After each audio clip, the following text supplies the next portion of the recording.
অবশেষে মেনে নেওয়া হয়েছে জগন্নাথ বিশ্ববিদ্যালয়ের শিক্ষক শিক্ষার্থীদের 4 দফা দাবি।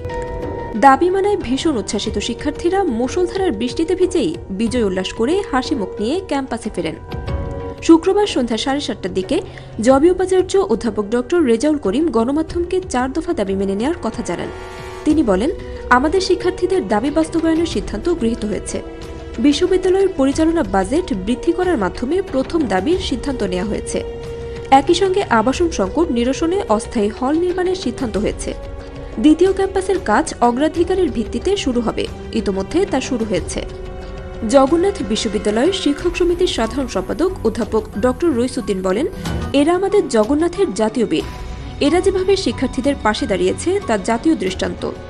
আমাদের দাবি নিয়ে বিভিন্ন মন্ত্রণালয়ে বৈঠক ডেকেছেন।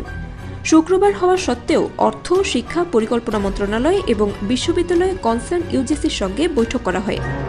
আমরা তাদেরকে বোঝাতে সক্ষম হয়েছি অন্য বিশ্ববিদ্যালয়ের সঙ্গে আমাদের পার্থক্য কোথায়। আমাদের দাবিগুলো বাস্তবিকভাবে প্রতিফলিত হবে। আমাদের প্রত্যেকটি দাবি মেনে নেওয়া হয়েছে। এ আন্দোলনে যারা ছিল আমরা তাদেরকে জাতীয় বীর মনে করি। দাবি মেনে নেয়ায় আমরা সন্তুষ্ট। এরপরও যেন এর ধারাবাহিকতা অব্যাহত থাকে।